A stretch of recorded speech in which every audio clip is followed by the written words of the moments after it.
Selamat malam pemirsa, apa kabar Anda? Kabar utama kembali menyapa Anda. Selain kabar tentang teror geng motor tadi, kabar utama juga akan menghadirkan sejumlah berita penting lainnya, di antaranya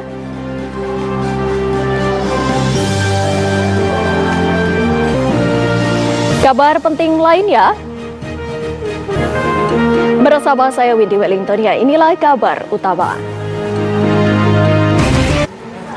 Pemirsa, sebuah minibus dan truk kontainer terguling di ruas jalan tol Cipularang, Purwakarta, Jawa Barat. Satu orang kernet truk kontainer tewas dan dua orang lainnya mengalami luka berat. Pemirsa, sebuah peristiwa pembacokan terjadi di kawasan Tangerang, Banten. Kita beralih ke kabar lainnya, pemirsa. Polisi menyebut artis Gisela Anastasia mengakui bahwa dirinya adalah pemeran wanita dalam video mesum. Gisela yang kini berstatus sebagai tersangka juga mengakui bahwa video yang berdurasi 19 detik tersebut dibuat pada tahun 2017. Pemerintah Indonesia menutup sementara kedatangan warga.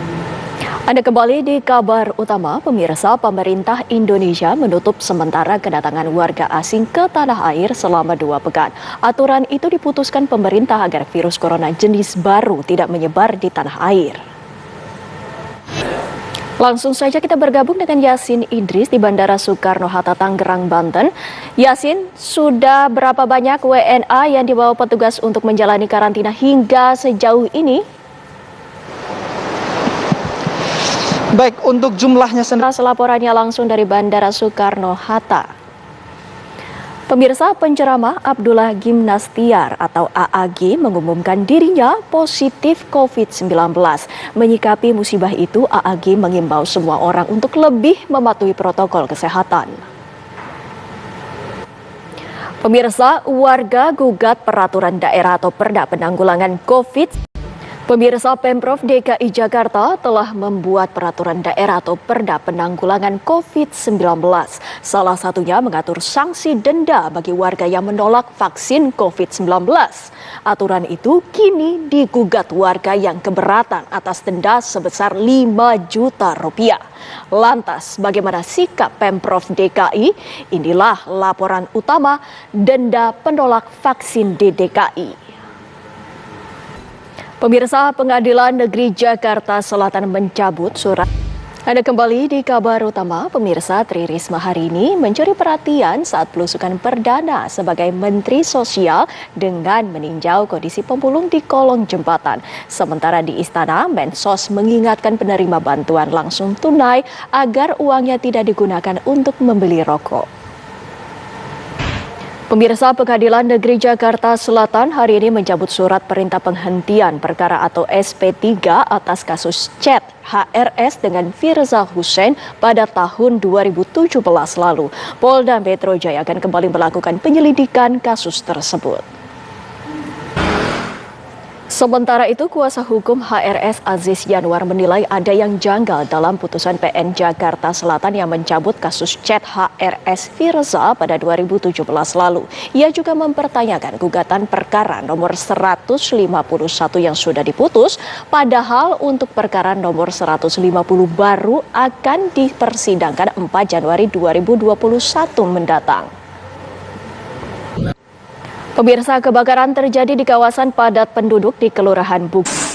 Polisi menangkap pencuri di rumah artis Jeremy Thomas. Pemirsa, polisi akhirnya berhasil menangkap 7 pelaku begal yang menewaskan seorang remaja di Bekasi, Jawa Barat. Orang tua yang bertemu dengan para pelaku sempat meluapkan emosinya. Sepasang suami istri ditangkap polisi karena melakukan pencurian di rumah artis Jeremy Thomas. Keduanya melakukan kejahatan saat masih bekerja sebagai asisten rumah tangga di rumah Jeremy Thomas.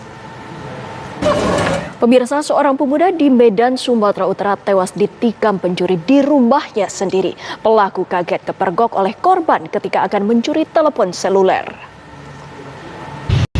Pemerintah Provinsi DKI Jakarta akan kembali menarik rem darurat pengetatan PSBB jika terdapat lonjakan kasus positif COVID-19. Selain rem darurat, Pemprov DKI juga meniadakan acara perayaan malam tahun baru.